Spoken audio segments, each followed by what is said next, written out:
For those of you out there who want to make changes, maybe you need to make changes and you can't find the motivation and you feel like, oh, I'm just an unmotivated person. That motivation is in there somewhere. You just haven't discovered it yet. Or maybe you have discovered it, but you don't realize how strong it is.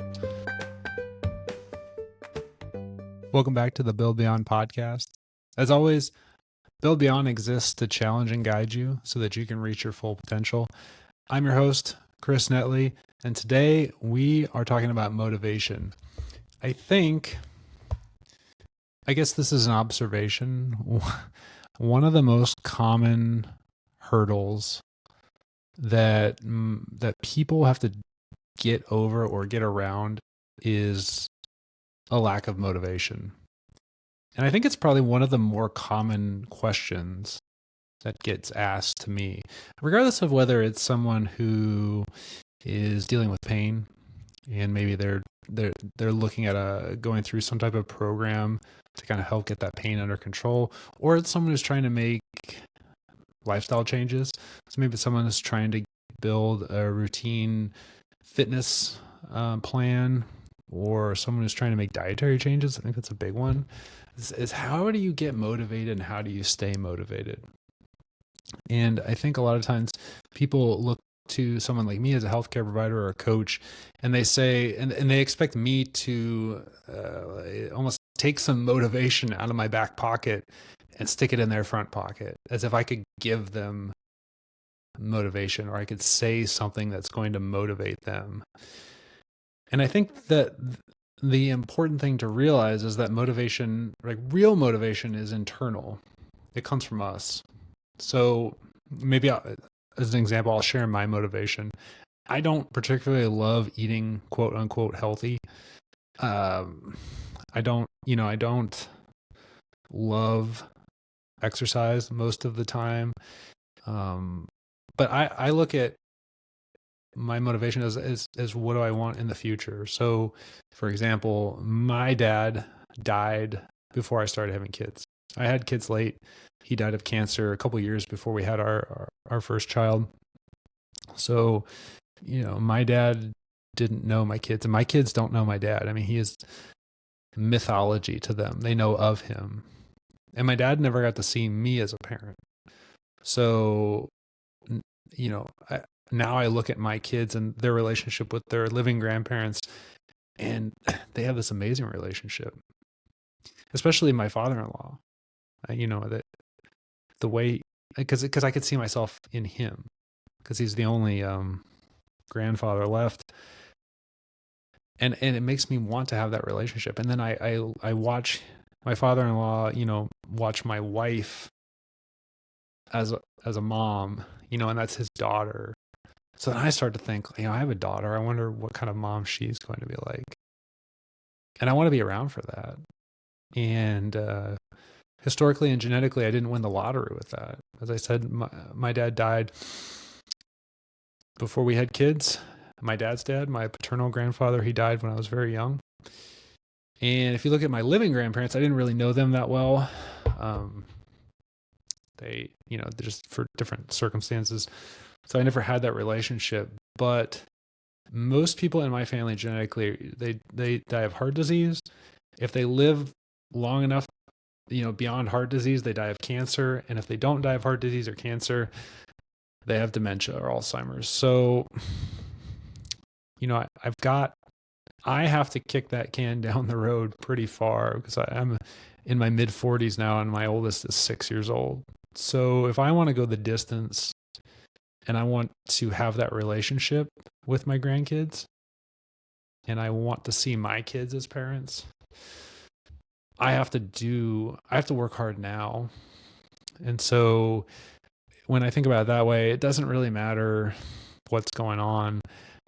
I'm going to make, and it's not always, but I'm going to make choices based on that motivation, because that's strong for me. So that motivation comes from inside me. It's not an external thing. So I want to spend this brief episode, talking about motivation. I think I'm going to do more episodes on this. I'm going to read through this book that I've been actually, this is the second time I've read this book on motivation, but the book says Motivation is whatever actually gets someone moving. So it gets them acting, changing, or growing.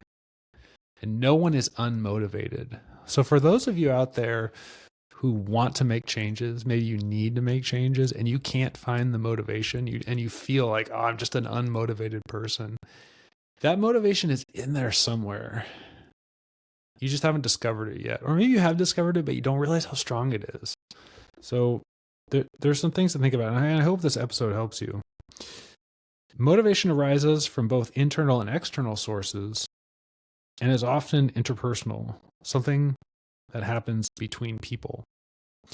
Now that's interesting because now you start to think about, let's use my motivation as an example. There is some interpersonal there because I'm looking at my kids, my 3-year-old and my 6-year-old, and I'm already thinking about what are they going to be like in their mid-20s or in their mid-30s. So it's not, my motivation comes from within, but there is some type of interpersonal external force that's affecting it, if that makes sense. Let's see. I'm going to address the topic of ambivalence now. So what is it? Okay, let me start this over again. What is it that inhibits people from making a change? So what do we think are the obstacles that are getting in our way and preventing us from making the long-term changes that we need in order to reach our goals? Reluctance is a normal human response when faced with change and growth. There is a cozy familiarity with the status quo. So we get comfortable, even though we know we need to change. It's hard because we've settled into this rhythm, especially if you've been in this rhythm for a long time. And some of you listening to this, you know what I'm talking about. You've been doing certain things for a long time, and even though you know they're not great for you, you keep doing them because it's comfortable, and you've avoided doing some things for a long time, and you know that if you did those things, your life would improve and you would move towards your goals, but you're so comfortable not doing them. And so hesitancy can be about whether the change is important, whether it's necessary, or whether it's advantageous.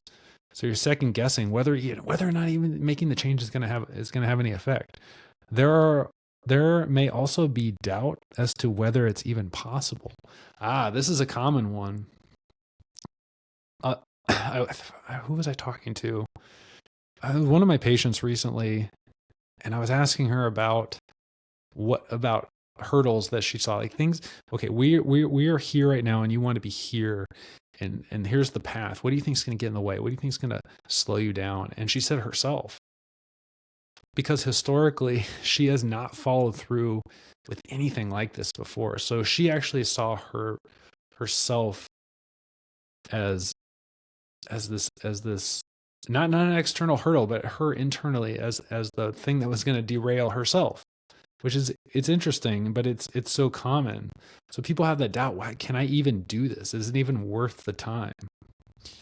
Can't I just keep on as I've been? So that's something that people think, like, why can't I just keep doing what I'm doing?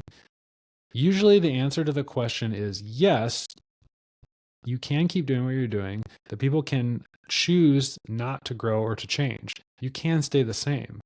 On the other hand, change could have some advantages. For example, in choosing a new place to live or work, taking steps to be healthier, getting more education or training, or having a family.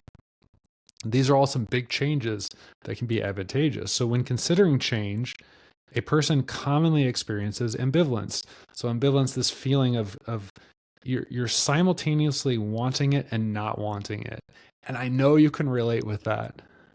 It's like you love the idea of something more than you actually like doing it. That's exercise, that's dieting, that's going to bed early and getting a good night's sleep and not doom scrolling on your phone. There's so many things that fall into this. So ambivalence about change is quite normal and is not resistance or pathology, right? So sometimes people think that, like, oh man, I can't make up my mind. There's something wrong with me. or someone's trying to help you and they perceive your ambivalence, you're wanting it and not wanting it as some type of resistance, as if you're trying to push back, when really in your mind you haven't made the decision, you haven't found that motivation yet. So often a new way of doing or being has both perceived advantages, so pros, and disadvantages, cons. And I think we've all played this game before, right? Where you list the pros and the cons. The balance of pros and cons predicts whether change or growth is going to happen. Now, here's an example. I'm going to read this to you. My daughter says that I should move to live with them now that I'm a widow. I'd enjoy being closer to our grandchildren. That's a pro. But it's also kind of exhausting when I'm there, even for a few days, which is a con. It sure would be a relief not to have to take care of the house, which is a pro. And they certainly could help me with the things I don't know how to do, which is a pro. Yet moving to a whole new city at my age would be hard. That's a con. I don't even want to think about the downsizing it would take. That's also a con. And most of my friends live here. Con. Still, who knows what would happen as I get older, and it would be nice to be close to family, which is a pro. Though what if they decided to move somewhere else, which could be a con? So you can just see this person in her mind is playing out the scenario, and the ambivalence is right there. She's going back and forth, pro, con, pro, con. So she simultaneously wants the move, but she also doesn't want the move. So you can hear the balance tipping back and forth when someone voices their pros and cons. And choices are not always binary.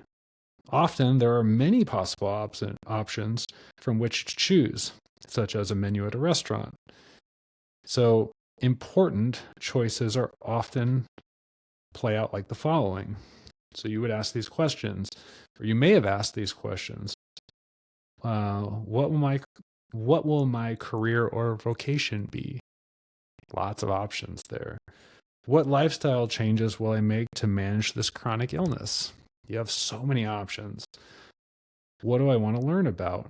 How will I spend my time? And with whom? What kind of person do I want to be? So you can see, even with simple things, the concept of ambivalence, it's real, it's daunting. We've all experienced it. And I think if you're looking to try and find your internal motivation, you have to start to think about ways to assess the balance between pros and cons. And there's a simple way. You just get a piece of paper, or you draw a line down the middle and you write pros and cons. But that doesn't always work, because numerically you might have 100 pros and then you only have one con. But that con has such a large value in your mind, it outweighs the pros. So sometimes that doesn't work very well, because it's not just a mathematical equation. I think there are some other ways to use pros and cons. Maybe I'll do a whole nother episode on that. It gets a little bit more in depth. It's more of I think it's called a decisional balance tool.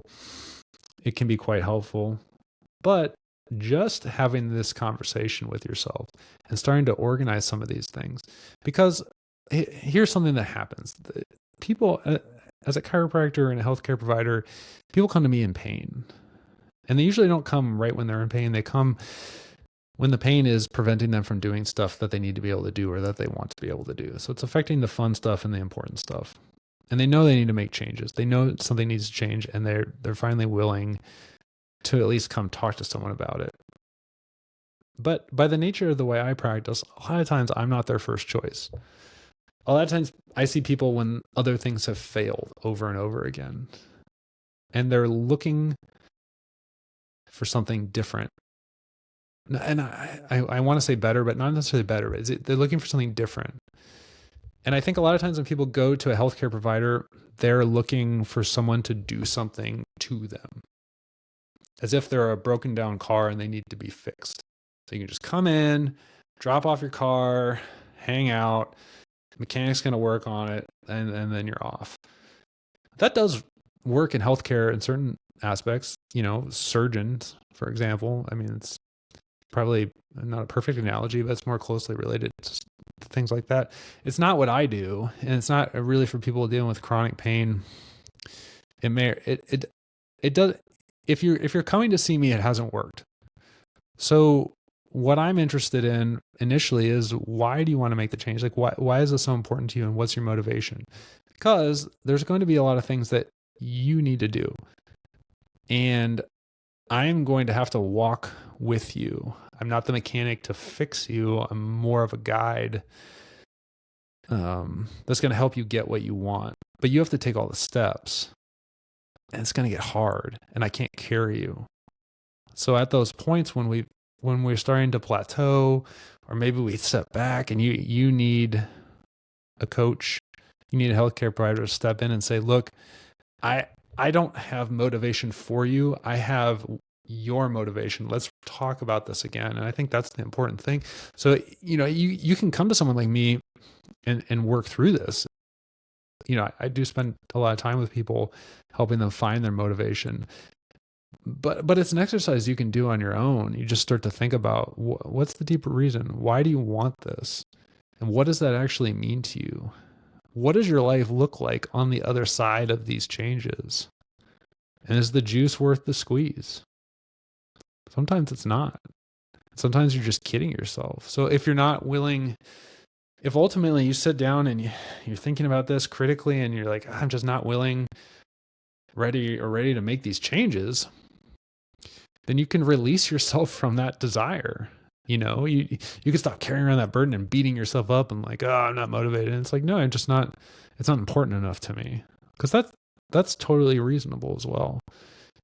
And at some point it might be important enough. So those are my initial thoughts on motivation. As I said, I'm reading a book on motivation. I've read it before, but I'm going back through and reading it again, because I feel like the more and more I work with people, the more and more I realize that I'm not a mechanic, and that I can't do things to people. They have to learn to do them themselves. And that doesn't make me obsolete. It actually makes my job more rewarding and fulfilling, because I'm helping people realize that they have the motivation and the power and the capabilities within themselves to manage a lot of these conditions. And that's not to say that you don't need more, I would say, less conservative healthcare. So by less conservative, it's not saying you don't need medication, surgery, injections, things like that. Those things can be totally valuable, and especially if they're done appropriately, they can be invaluable. But even on the backside of some of those procedures, it's, the broken part might get fixed, but then what? It has to be conditioned, because the analogy kind of breaks down. If you don't drive a car for a week and you let it sit there, it's probably going to run fine. There's no atrophy. You know what I mean? But if you lie on your back for a week, your body's not going to work the same. So after surgery, after injections, after rounds of medication, or even while you're going through that, there is a lot that you still have to do in order to accomplish what you want. And that takes motivation, because you actually have to do it. You have to take all those steps. And I think a lot of times people feel like they can't do it because they don't have motivation, and they lack. And I think that the point of this podcast, I guess, is an intro to this. Although I have talked about this before, the point of this is to, I guess, put it in your mind and let you know that if you feel like you don't have the motivation and you're not a motivated person, that's not true. You just haven't found it yet. Or you've found it, but you haven't really cultivated it. And you might need some help with that. There's no shame in that. But I can promise you that once you find your motivation, and that motivation is strong, you can accomplish a lot. You can push through a lot. because you don't have to have inhuman self-control. When you're motivated, you can actually look at things and think about it objectively and like, I really want to make this comfort-based decision. I want it so bad. It feels so good. And I don't want to do this other thing that I know I need to do in order to reach my goal. But I think about my goal and I think about my motivation, and man, that's so important to me. And just that, what did I take? 10, 20 seconds there. That conversation in your mind, it's not going to work 100% of the time, but I mean, it'll carry you a long way for sure. And other than that, when you have that motivation on top of that, if you have a coach with a plan, I mean, that is the definition of overwhelming your problem with an excellent solution, because we have sustainable motivation. You've got a coach, you've got a plan. You're golden. Then it's just about staying on the path long enough to get what you want, just putting one foot in front of the other until you reach your goal. And then being prepared to make changes, because there's going to be new things that arise, and you may have to change your course a little bit here and there. But I hope this is helpful. As I said, I want to talk more about motivation, because I think this is a big hurdle for a lot of people. In healthcare, it's a big hurdle for people in physical fitness. It's a big hurdle for people who are trying to do weight management. And I think when you lump all this together, this is all healthcare. It's just making you a healthier person and a happier person, and helping you enjoy life. And for those of you who are, I think a lot of people they give up and they feel sorry for themselves, and I totally understand why. And a lot of times it's not your fault. But if you want to make the changes to yourself, to your life, it is your responsibility. It might not be your fault. For you are where you are, and that could be. There's a lot of outside factors that lead into it, but it is your responsibility if you want to make that change. And I think the foundation of making those changes is finding your motivation. Once you find your motivation, you understand that you are willing, you are able, and you are ready to go, and you've got that driving force that came from within you. And like I said, on top of that, you have a coach and a plan. There's nothing you can't accomplish at that point. So I hope this is helpful. Stay tuned. I'm gonna do some more. I'll probably do a whole series on motivation, especially as I go through this book again and I read some other books, because I think this can help a lot of people. All right. I hope you enjoyed this episode, and I will catch you guys later. Thanks for listening.